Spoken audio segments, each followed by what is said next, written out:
तो आइए दोस्तों, स्वागत है आपका हमारे यूट्यूब चैनल पर। उम्मीद करता हूँ कि आप बिल्कुल बढ़िया होंगे और मैं भी बिल्कुल बढ़िया हूँ। तो क्लास 10 के विद्यार्थियों के लिए जो 2024 में एग्ज़ाम देने वाले हैं, उनके लिए मैंने ऑब्जेक्टिव क्वेश्चन का सॉल्यूशन देना स्टार्ट किया हुआ है अपने चैनल पर। अगर आप चाहते हैं तो आप बिल्कुल अच्छे से आकर के मेरे चैनल पर रिवीजन कर सकते हैं। आपको काफ़ी बेनिफिट मिलेगा। अगर आप बिल्कुल अच्छे से तैयारी करेंगे तो एक भी क्वेश्चन आप नहीं छोड़ पाएंगे। ठीक है। तो अब तक मैंने त्रिकोणमिति चैप्टर, समांतर श्रेणी चैप्टर, पृष्ठ क्षेत्रफल और आयतन चैप्टर, वास्तविक संख्या, बहुपद तथा दो चरों वाले रैखिक समीकरण युग्म से जितने भी प्रीवियस ईयर के क्वेश्चन हैं उसका मैं सॉल्यूशन अपने चैनल पर दे चुका हूँ। ठीक है। अब मैं देने वाला हूँ द्विघात समीकरण चैप्टर से जितने भी सॉल्यूशन है ऑब्जेक्टिव क्वेश्चन के जो प्रीवियस ईयर के हैं उसको मैं देने वाला हूँ। तो अब हम देखना स्टार्ट करते हैं आगे के क्वेश्चंस को द्विघात समीकरण के। तो चलिए अब देखना स्टार्ट करते हैं हम। तो आइए दोस्तों, अब हम देखना स्टार्ट करते हैं क्वेश्चन नंबर 31 को। यहाँ पर क्वेश्चन नंबर 31 बोला कि 64 के वर्गमूल को 64 के घनमूल से भाग देने पर मान होगा। ठीक है। तो देखिएगा, अगर हम 64 के वर्गमूल को, ठीक है, यहाँ पर 64 है, इसका वर्गमूल निकालेंगे ऐसे करके। इसको अगर हम 64 के घनमूल से भाग दे दें तो आंसर क्या हो पाएगा। आपको पता है कि 64 का वर्गमूल जो होता है वो क्या होता है, 8 होता है। 64 का जो घनमूल होता है वो क्या होता है, 4 होता है। ठीक है। तो 4 दूनी का क्या हो जाएगा, 8 हो जाएगा, यानी कि आंसर हमारे पास क्या आ जाएगा, 2। ठीक है। तो चलिए ऑप्शन को देख लेते हैं कौन सा ऑप्शन सही होता है। क्वेश्चन नंबर 31 का हमारे पास आंसर आ जाएगा क्या, यानी कि 2, यानी कि ऑप्शन बी हो जाएगा। ठीक है। चलिए ऑप्शन बी को मैं सिलेक्ट कर लेता हूँ। आइए देखते हैं क्वेश्चन नंबर 32 को हम लोग। ठीक है। तो देखिए क्वेश्चन नंबर 32 बोला x का पावर n, मैं इसको ले लूँगा कॉपी पर अपने, x का पावर n प्लस 1 का एक गुणांक x प्लस 1 है। तो सभी इसमें से ऑप्शन हम लोग को सेलेक्ट करना है। तो देखिए यहाँ बोला हुआ है n एक धनात्मक पूर्णांक है, n एक विषम पूर्णांक है। ठीक है। ऑप्शन सी बोला n एक ऋणात्मक पूर्णांक है, ऑप्शन डी है n एक सम पूर्णांक है। तो चलिए देखिए, अगर इसके एक गुणक ये वाला है ना, तो हम लोग क्या बोल सकते हैं कि अगर हम इसको इससे भाग लगाएं तो जो हमारे पास शेष होगा ना वो 0 हो जाएगा।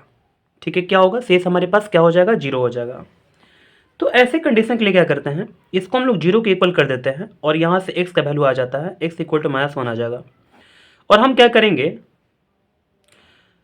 हम इसमें पुट कर देंगे इक्वल करके 0 को, 0 के इक्वल करके। ठीक है। तो x का पावर n प्लस 1 और इक्वल टू 0 कर देंगे। ठीक है। x का वैल्यू जो हमारे पास -1 आया हुआ है इसको हम लोग भर लेंगे।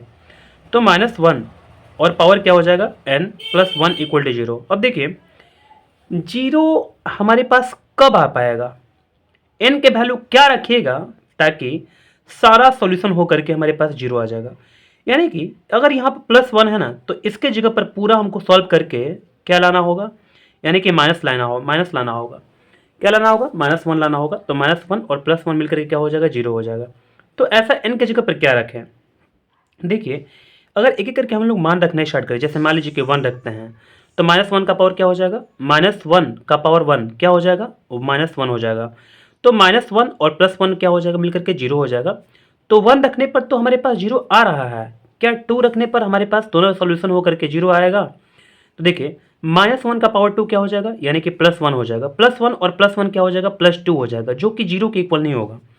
तो 2 हमारे लिए नहीं हुआ। चलिए 3 रख कर देखते हैं। अगर मान लीजिए कि n के जगह पर हम 3 रखें तो -1 का पावर 3 कितना होगा, तो -1 होगा। -1 और +1 कितना होगा, यानी कि मिलकर के हमारे पास 0 आ जाएगा, जो कि यहाँ पर हमारे पास 3 रखना एक सही कदम होगा। ठीक है। अगर 4 रखते हैं ऐसे करके, 5 रखते हैं, 6 रखते हैं, अगर सबको देखिएगा तो आपके पास क्या हो जाएगा, तो आपके पास एक ऐसा संख्या मिलेगा जो विषम संख्या होगा। ठीक है ना, कैसा संख्या होगा, विषम संख्या होगा। तभी n के जगह पर अगर विषम संख्या हम रखते हैं, ठीक है, यानी कि विषम पूर्णांक अगर रखेंगे हम लोग तो क्या हो जाएगा, इसका सबका जो वैल्यू है वो 0 के इक्वल हो पाएगा। ठीक है। तो हम लोग n के जगह पर क्या रख सकते हैं, एक n के जगह पर विषम पूर्णांक हो सकता है। ठीक है, विषम पूर्णांक हो सकता है। ठीक है। तो देखिए आइए ऑप्शन को सिलेक्ट करते हैं, हम लोग देखते हैं ऑप्शन हमारे पास क्या हो पाता है।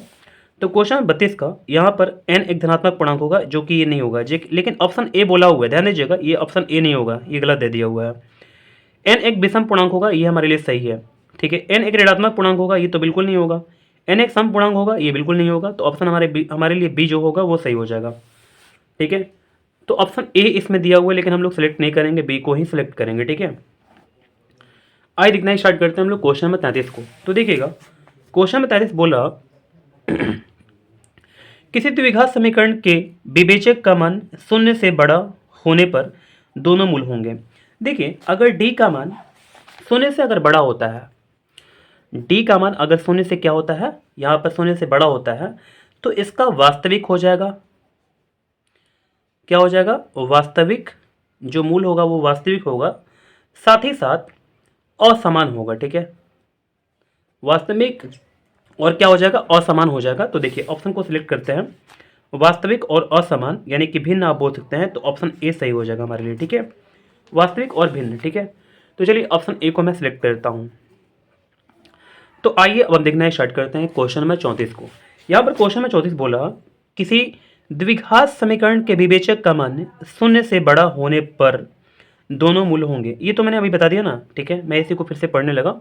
चलिए अब क्वेश्चन नंबर 34 को यहाँ पर देखेंगे, यहाँ से लिखना स्टार्ट करेंगे। X square plus B X plus C equal to 0 के मूल समान होंगे यदि, ठीक है। तो मैं सबसे पहले अपनी कॉपी पर इसको लिख लूँगा, X square plus B X plus C equal to 0 हमारे पास है। तो बोला कि अगर मूल समान होंगे, कब मूल समान होंगे, यदि d इक्वल टू 0 होता है। क्या होता है, d इक्वल टू 0 होता है। तो देखिए अगर d के फॉर्मूले को हम लोग अप्लाई करें तो क्या हो जाएगा, बी स्क्वायर, बी की जगह पर b है तो बी स्क्वायर हो जाएगा -4, a की जगह पर a है और c की जगह पर c है, इक्वल टू क्या हो गया, 0, ठीक है। इसको और भी हम थोड़ा सा सॉर्ट करते हैं, तो यहाँ पर हमारे पास B square equal to 4ac आ जाएगा।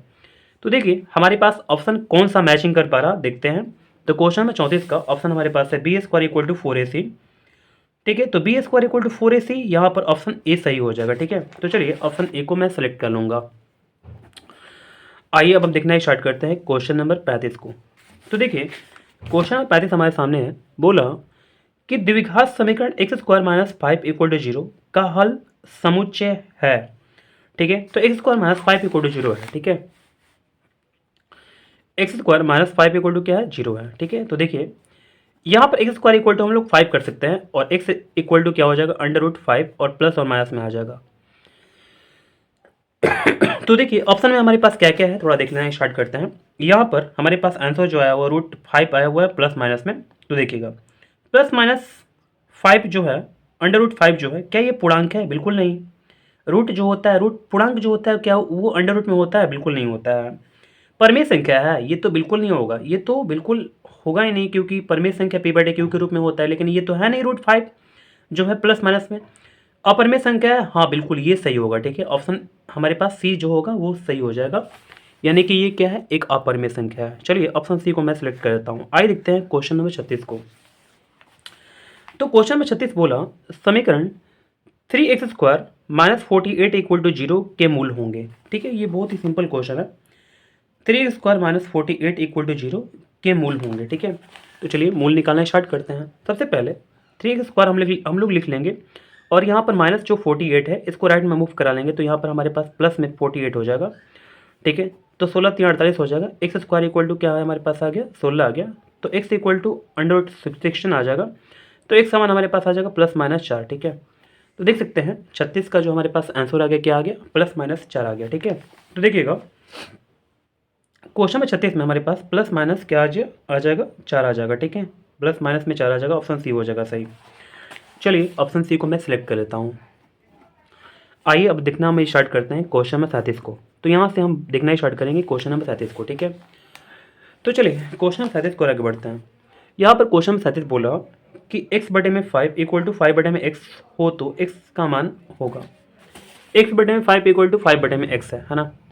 x/5 इक्वल टू क्या है, 5/x है, तो x का मान निकालना है, बहुत सिंपल है। देखिए तिरछा तिरछी गुणा कर लेंगे, यानी क्रॉस मल्टीप्लिकेशन कर लेंगे। यहाँ पर x में मल्टीप्लाई कीजिएगा, एक्स स्क्वायर हो जाएगा इक्वल टू 5×5 = 25 हो जाएगा। x का जो मान होगा वो √25 हो जाएगा। x का मान हमारे पास क्या आ जाएगा, प्लस माइनस में 5 आ जाएगा, ठीक है। तो देखिए एक्स का मान जो हमारे पास आया वो क्या आ गया, प्लस माइनस में 5 आ गया। ठीक है, तो क्वेश्चन नंबर 37 का हमारे पास जो ऑप्शन है वो क्या हो जाएगा, प्लस माइनस में 5, यानी कि ऑप्शन डी सही हो जाएगा। ठीक है, तो चलिए ऑप्शन डी को मैं सही कर लेता हूँ। आइए अब देखना स्टार्ट करते हैं क्वेश्चन नंबर 38 को। तो देखिए क्वेश्चन नंबर 38 क्या बोला, यहाँ पर क्वेश्चन नंबर 38 हमारे सामने है। बोला कि समीकरण 7x² प्लस 8 इक्वल टू 16 के मूल होंगे। ठीक है, तो चलिए इस क्वेश्चन को हम सॉल्व करने स्टार्ट करेंगे। 7x² बोला हुआ है प्लस 8 इक्वल टू 36, इसके मूल क्या होंगे। ठीक है, तो देखिए मैं ऐसे कर सकता हूँ, 7x² इक्वल टू 36 माइनस 8 हो जाएगा। तो 7x² और यहाँ पर घटाने पर हमारे पास क्या हो जाएगा, 28 हो जाएगा। ठीक है, तो देखिए 7 चौका क्या हो जाएगा 28, यानी कि x² इक्वल टू 4 आ गया, तो अंडर रूट में 4 आ जाएगा। x इक्वल टू हमारे पास अंडर रूट 4 आ जाएगा, x समान हमारे पास आ जाएगा प्लस माइनस 2। ठीक है, तो x समान हमारे पास क्या आ गया, प्लस माइनस 2 आ जाएगा। ठीक है, तो ऑप्शन देखते हैं। क्वेश्चन में 38 का हमारे पास है ऑप्शन बी जो प्लस माइनस 2 है ना यहाँ पर। तो चलिए ऑप्शन हमारे पास बी सेलेक्ट हो जाएगा। तो आइए अब हम बढ़ते हैं क्वेश्चन नंबर 38 की ओर। तो थोड़ा सा हमको बुक को थोड़ा सा ऊपर करना पड़ेगा, आपको बिल्कुल दिखाई नहीं पड़ रहा होगा अपनी इसके नीचे। तो चलिए हम देखना स्टार्ट करते हैं क्वेश्चन नंबर अब 39 को।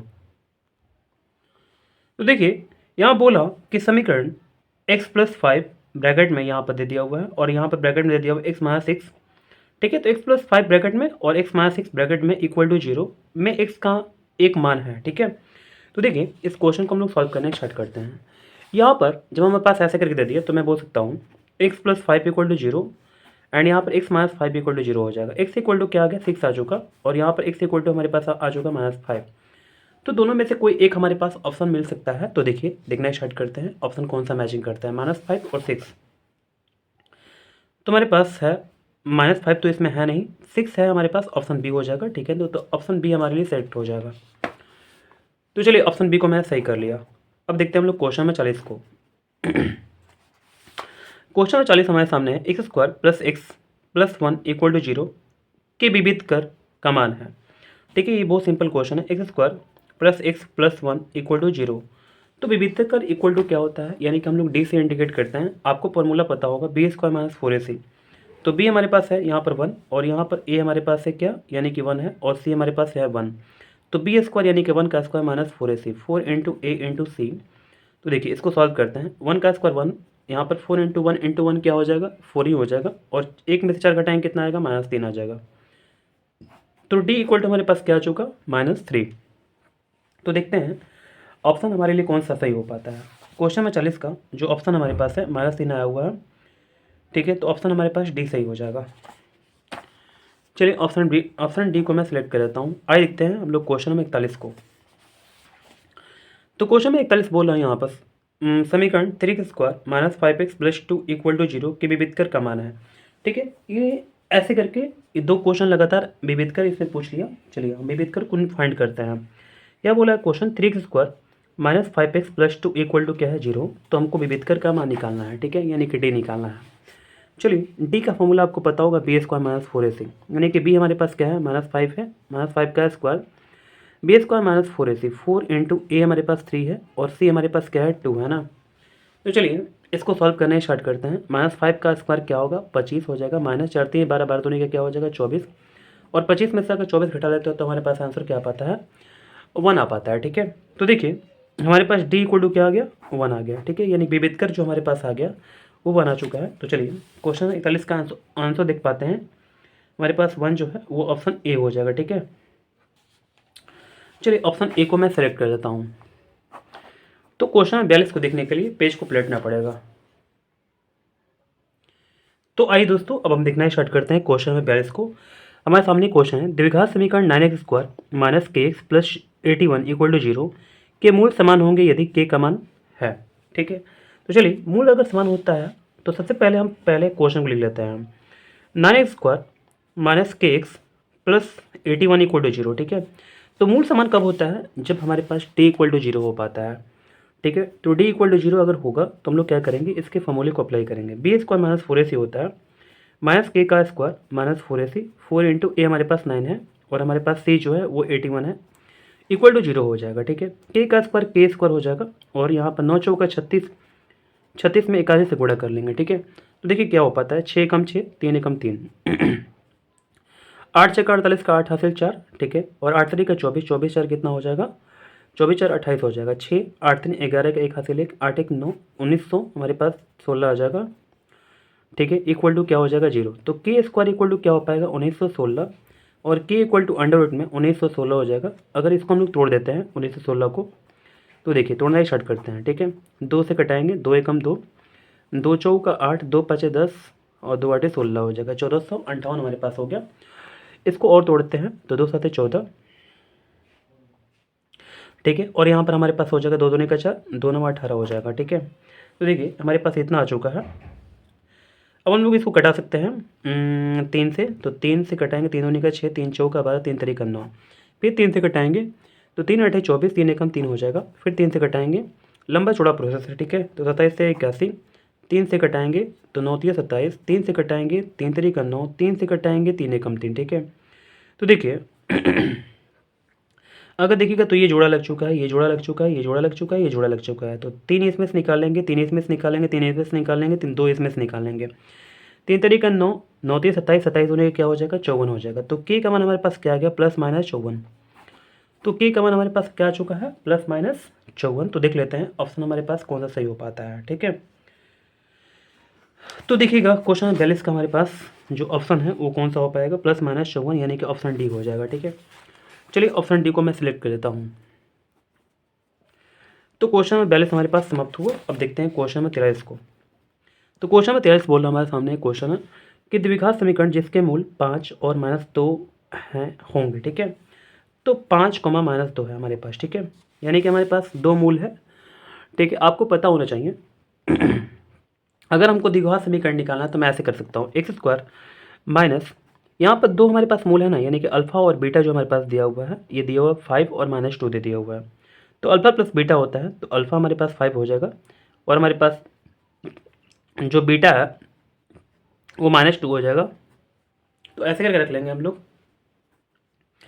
यहाँ पर x हो जाएगा, और यहाँ पर प्लस क्या हो जाएगा, अल्फ़ा इंटू बीटा, ठीक है। तो 5 इंटू -2 हो जाएगा। चलिए इसको सॉल्व करते हैं। तो यहाँ पर x² हो जाएगा, ठीक है, और माइनस क्या हो जाएगा यहाँ पर, इसको सॉल्व करते हैं हम अगर, तो 5 में से 2 जाएगा कितना हुआ, 3 हुआ। यहाँ पर x है तो x हो जाएगा, माइनस क्या हो जाएगा, 5 दूनी का 10 हो जाएगा, ठीक है। तो हमारे पास आप देख सकते हैं यहाँ पर हमारे पास क्या आ चुका, यानी कि समीकरण जो हमारे पास है द्विघात समीकरण x² - 3x -10 हो जाएगा। तो ये क्या बोला है, द्विघात समीकरण बोला हुआ है, यहाँ पर द्विघात समीकरण बोला हुआ है, तो मैं इसको इक्वल टू 0 कर दूंगा। अगर बहुपद बोलता तो मैं ऐसे करके छोड़ देता, ठीक है। तो चलिए इक्वल टू 0 हो जाएगा। अब ऑप्शन को देखना स्टार्ट करते हैं, x² - 3x -10, यानी कि ऑप्शन ए सही हो जाएगा, इक्वल टू 0, ठीक है। तो चलिए ऑप्शन ए को मैं सेलेक्ट कर लिया। अब देखते हैं हम लोग क्वेश्चन नंबर 44 को। क्वेश्चन नंबर 44 बोल रहा है द्विघात समीकरण हमारे पास है x² - 4x + b = 0 का विवेचक निम्नलिखित में से कौन सा है, ठीक है। तो x² - 4x + b = क्या है, हमारे पास 0 है। विवेचक निम्नलिखित में से कौन सा है, ठीक है। तो चलिए डी हम लोग निकालना स्टार्ट करते हैं। डी बराबर b² - 4ac, b² माइनस क्या हो जाएगा 4 इंटू ए हमारे पास है 1 इंटू क्या हो जाएगा सी हो जाएगा, इक्वल यहाँ पर सी की जगह पर बी हो जाएगा, ठीक है। इक्वल टू हमारे पास क्या है 0 है, तो 0 कर लेंगे। 4 चौका क्या हो जाएगा 16, और माइनस क्या हो जाएगा 4b = 0 हो गया, ठीक है। क्या पूछ रहा थोड़ा देख लेते हैं। क्वेश्चन नंबर 44 में बोला विवेचक निम्नलिखित में से कौन सा है, तो हम लोग यहाँ पर विवेचक निकाल देंगे। हमको विवेचक ही निकालना ना जी, तो इसको तो हम लोग हटा देंगे, इसमें कोई फ़ायदा नहीं है। डी हमारे पास निकालना था तो हम लोग इससे निकाल देंगे 16 - 4b, ठीक है। तो 16 - 4b हमारे पास कौन सा है, 16 - 4b यानी कि ऑप्शन ए हो जाएगा, ठीक है। तो चलिए ऑप्शन ए को मैं सेलेक्ट कर लेता हूँ। आइए देखते हैं हम लोग क्वेश्चन नंबर 45 को। क्वेश्चन नंबर 45 हमारे सामने है द्विघात समीकरण x² + bx + c = 0 के मूल समान होंगे यदि, ठीक है। तो चलिए सबसे पहले हम इसको देख लेते हैं, x² + bx + c = 0। तो अगर मूल समान होते हैं तो d = क्या होता है, 0 होता है। d = अगर 0 होता है तो d का फॉर्मूला अप्लाई करेंगे, b² - 4ac, b² - 4ac = 0 हो जाएगा। b² = क्या हो पाएगा 4ac हो जाएगा। तो हमारे पास यही वाला होगा, ठीक है ना। तो देखते हैं ऑप्शन क्वेश्चन 45 का हमारे पास b² = 4ac यानी कि ऑप्शन ए सही हो गया। चलिए ऑप्शन ए को सही कर लिया मैंने। अब देखते हैं क्वेश्चन में 46। हालांकि इसमें और 5 क्वेश्चन है, ठीक है, 6 क्वेश्चन है बल्कि। तो मैं चाहता हूँ कि इसी वीडियो में समाप्त कर दें, नहीं तो ये वीडियो हमारे पास वो 15 क्वेश्चन के लिए पूरा हो चुका है कंप्लीट। ठीक, ठीक है। तो 6 क्वेश्चन और जो बचा हुआ है इसको बना लेते हैं फटाफट, ठीक है। तो देखिएगा क्वेश्चन में 46 देखना स्टार्ट करते हैं। यहाँ बोल रहा है क्वेश्चन में 46, यदि द्विघात समीकरण x square plus B X plus C equal to 0 के मूल वास्तविक एवं समान है तो प्रत्येक मूल होंगे, ठीक है। तो मैं इसको लिख देता हूँ, X square plus B X plus C equal to 0 के मूल है क्या, वास्तविक एवं समान है, ठीक है।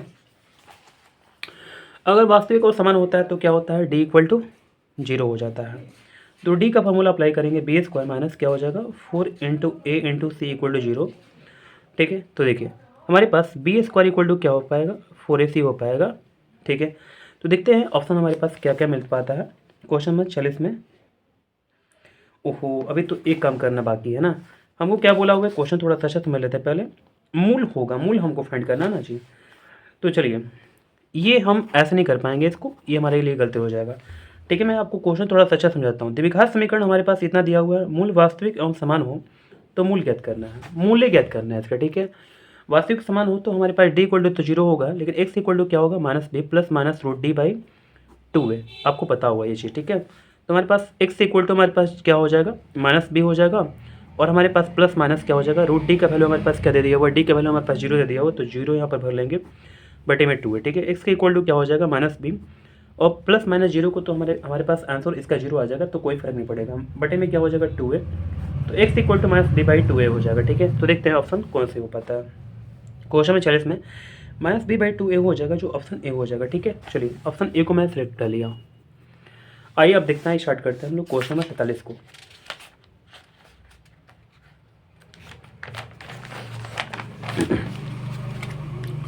तो क्वेश्चन 47 देखेंगे, इसके ठीक पहले मैं थोड़ा सा बुक को ऊपर कर लेता हूँ। तो आइए दोस्तों देखना स्टार्ट करते हैं क्वेश्चन 47 को। तो यहाँ पर देखिए क्वेश्चन बोला एक्स इक्वल टू 1, तो मैं यहाँ पर लिख देता हूँ एक्स इक्वल टू 1, द्विघात समीकरण x square plus x plus 3 equal to 0, ठीक है, एवं X square plus x plus B equal to 0, ठीक है, का उभयनिष्ठ मूल्य हो तो ए बी का मान निकालिए, ठीक है ना। तो चलिए हमारे पास जो दोनों द्विघात समीकरण है उसका उभयनिष्ठ जो मूल्य है, ठीक है, यानी कि मिलता जुलता जो मूल है हमारे पास ना, एक्स इक्वल टू 1 है, ठीक है, यानी कि दोनों में हमारे पास एक्स इक्वल टू क्या आ गया, 1 आ गया, तो ए और बी, ए इंटू बी का मान निकालना है। तो सबसे पहले दोनों हम लोग द्विघात समीकरण को अपने कॉपी पे लिख लेंगे। तो चलिए x square plus x plus 3 equal to 0 हमारे पास है ना, और दूसरा हमारे पास जो समीकरण दे दिया हुआ है वो क्या दे दिया हुआ है, x square plus x plus B equal to 0, ठीक है। तो चलिए हमको ए इंटू बी फाइंड करना है, मैंने इसको अपने कॉपी पर लिख लिया हुआ है, ठीक है। सबसे पहले एक्स का वैल्यू हम लोग रख देंगे इसमें, तो हमारे पास क्या हो जाएगा ए, और यहाँ पर 1 का स्क्वायर करेंगे 1 ही हो जाएगा, कोई फर्क नहीं पड़ेगा, तो ए ही लिख सकते हैं हम। ए में यहाँ पर 1 से मल्टीप्लाई करेंगे तो हमारे पास क्या हो जाएगा, यहाँ पर ए हो जाएगा प्लस 3 इक्वल टू क्या हो जाएगा, 0 हो जाएगा। यहाँ पर 1 का स्क्वायर क्या हो जाएगा, 1 ही हो जाएगा, क्योंकि हम लोग एक्स का वैल्यू 1 रखेंगे, तो 1 का स्क्वायर 1, प्लस यहाँ पर एक्स है ना, तो एक्स का वैल्यू 1 हो जाएगा, प्लस बी हो जाएगा इक्वल टू 0, तो 2 प्लस बी इक्वल टू क्या हो जाएगा 0, बी इक्वल टू क्या होगा -2 हो जाएगा, और यहाँ पर 2a प्लस 3 इक्वल टू क्या हो जाएगा 0 हो जाएगा, तो हमारे पास 2a इक्वल टू -3 हो जाएगा, ठीक है। तो a का मान हमारे पास -3/2 हो जाएगा। अगर देखिए हमको a का मान हमारे पास यहाँ पर आ चुका, b का मान हमारे पास यहाँ पर आ चुका, तो a b हमको फाइंड करना है, यानी कि a इंटू बी, a का वैल्यू कितना है 3 यहाँ पर 2 है ना जी, 2 है, ठीक है। तो -3/2 इंटू हमारे पास b जो है हमारे पास -2 आ गया, तो 2 से 2 कैंसिल करा लेंगे, तो -3, और यहाँ पर -1 बचा हुआ है, तो हमारे पास +3 आंसर हो जाएगा, यानी कि ए बी का जो मान हमारे पास होगा वो क्या हो जाएगा, +3 हो जाएगा। क्वेश्चन नंबर 47 का जो हमारे पास आंसर आया वो क्या आ पाया यानी कि 3 आ पाया प्लस में, ठीक है। तो ऑप्शन ए हमारे लिए सिलेक्ट हो जाएगा। तो चलिए ऑप्शन ए को मैं सिलेक्ट करता हूँ। आइए देखते हैं क्वेश्चन नंबर 48 को। क्वेश्चन नंबर 48 हमारे सामने है। यहाँ पर क्वेश्चन नंबर 48 बोला द्विघात समीकरण x square -5x plus 8 equal to 0 के मूल की प्रकृति होगी, ठीक है। तो देखिए मूल की प्रकृति हम लोग फाइंड करेंगे। सबसे पहले इसको अपनी कॉपी पे लिख लेते हैं, x square -5x plus 8 equal to 0, ठीक है। मूलों की प्रकृति क्या होगी, तो देखिएगा सबसे पहले हम लोग डी निकालते हैं। मूलों की प्रकृति निकालने के लिए हम लोग डी को फाइंड करेंगे पहले। तो डी का जो फॉर्मूला होता है बी स्क्वायर -4ac होता है, बी स्क्वायर -4 इंटू ए के जब हमारे पास 1 है इंटू सी हमारे पास क्या हो जाएगा 8 हो जाएगा। तो -5 का स्क्वायर क्या होगा 25, -8 से होगा 32 हो जाएगा। हमारे पास 25 में से अगर 32 घटाते तो क्या हो पाएगा, तो 12 में से 5 जाएगा कितना हुआ 7 हो जाएगा। तो 25 में से 32 घटाएंगे क्या होगा -7 हो जाएगा। तो डी का हमारे पास मान आ चुका -7, जो कि डी जो है वो हमारे पास 0 से छोटा है, क्योंकि हमारे पास -7 है ना, तो 0 से छोटा है। इसी के चलते ये क्या हो जाएगा अवास्तविक। ठीक है, अगर हमारे पास डी का मान 0 से छोटा आता है तो क्या होता है अवास्तविक होता है। तो देखते हैं ऑप्शन क्या सही हो पाता है। क्वेश्चन 48 का हमारे पास क्या हो जाएगा अवास्तविक या वास्तविक नहीं, यानी कि ऑप्शन सी। ठीक है, चलिए ऑप्शन सी को मैं सिलेक्ट कर देता हूँ। आइए देखते हैं क्वेश्चन नंबर 49 को हम। तो क्वेश्चन नंबर 49 बोला द्विघात समीकरण 6x² plus x -15 equal to 0 के मूल की प्रकृति होगी। चलिए मूल की प्रकृति यहाँ पर लगातार दे दिया हुआ 3 क्वेश्चन ऐसे करके, तो मूलों की प्रकृति इसमें फाइंड करते हैं। तो सबसे पहले इसको हम लोग द्विघात समीकरण को अपने कॉपी पर लिखेंगे। तो 6x² plus x -15 equal to 0 मूलों की प्रकृति फाइंड करते हैं। सबसे इजी क्वेश्चन है। तो देखिए D equal to fill up find करते हैं b² -4ac। तो 1 का स्क्वायर यहाँ पर हो जाएगा 1 का स्क्वायर -4 इंटू ए हमारे पास है 6 इंटू से हमारे पास सी है -15। ठीक है, तो देखिए यहाँ पर 1 का स्क्वायर 1 ही होता है माइनस। यहाँ पर देखिए 15 चौका 60 हो जाएगा, 60 में 6 से गुणा करेंगे तो 6 चौका 36। तो देखिए माइनस और माइनस क्या हो जाएगा प्लस हो जाएगा। तो 360 में अगर एक जोड़ते हैं तो 361 हो जाएगा। डी का मान हमारे पास आ चुका 361 यहाँ पर, जो कि डी जो है वो 0 से क्या है बड़ा है। इसी के चलते हम लोग बोल सकते हैं और वास्तविक। ठीक है, और समान आ जाएगा आंसर हमारे पास। ठीक है, वास्तविक और क्या हो जाएगा, वास्तविक और समान नहीं बल्कि असमान, माफ़ कीजिएगा, वास्तविक और असमान हो जाएगा। ठीक है, तो चलिए ऑप्शन देख लेते हैं क्वेश्चन नंबर 49 का। वास्तविक और हमारे पास क्या हो जाएगा असमान, यानी कि ऑप्शन बी हो जाएगा। चलिए ऑप्शन बी को मैं सिलेक्ट करता हूँ। आइए देखना स्टार्ट करते हैं क्वेश्चन नंबर 50 को हम। तो क्वेश्चन नंबर 50 हमारे पास है द्विघात समीकरण 4x² plus 12x plus 9 equal to 0। तो मैं इसको लिख लूँगा 4x² plus 12x plus 9 equal to क्या हो जाएगा हमारे पास 0 हो जाएगा। मूलों की प्रकृति होगी। ठीक है, तो मूलों की प्रकृति क्या हो पाएगी, तो देखिएगा हमारे पास जो मूलों की प्रकृति है वो क्या हो पाएगी। ठीक है, तो डी इक्वल टू निकालेंगे b² -4ac। तो b² यानी कि 12 का स्क्वायर -4ac, 4 इंटू ए हमारे पास 4 है इंटू सी हमारे पास 9 है। ठीक है, तो 12 12 144 होता है, माइनस 4 चौका 16 16 9 144 होता है 144। तो 144 में से 144 घटेगा तो हमारे पास 0 आ जाएगा। डी इक्वल टू 0 आ चुका। तो इसका जो आंसर हो पाएगा वो क्या हो पाएगा वास्तविक एवं समान। ठीक है ना, तो हमारे पास ये सही हो जाएगा, वास्तविक एवं समान हो जाएगा। तो देखिए हम देख लेते हैं ऑप्शन कौन सा सही हो पाता है, वास्तविक और समान, यानी कि ऑप्शन ए सही हो जाएगा। ठीक है,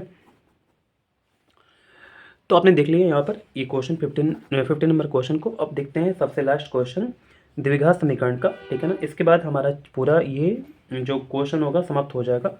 ठीक है, द्विघात समीकरण से। ठीक है, तो देखिए क्वेश्चन में 51 बोल रहा हूँ द्विघात समीकरण x + 5 x - 6 ठीक है इक्वल टू 0। तो x का एक मान है, ये सबसे इजी क्वेश्चन है। देखिए x + 5 इक्वल टू 0 कर लेंगे, x - 6 इक्वल टू 0 कर लेंगे, तो हमको एक मान हमारे पास 6 आ जाएगा और एक हमारे पास मान आ जाएगा जो -5 आ जाएगा। तो देखिए -5 और 6 हमारे पास दोनों में से कोई मिलेगा तो मैं मैच कर लूँगा। तो 6 हमारे पास आ चुका, ऑप्शन बी। तो चलिए मैंने सारे क्वेश्चन को आपके सामने बनाया।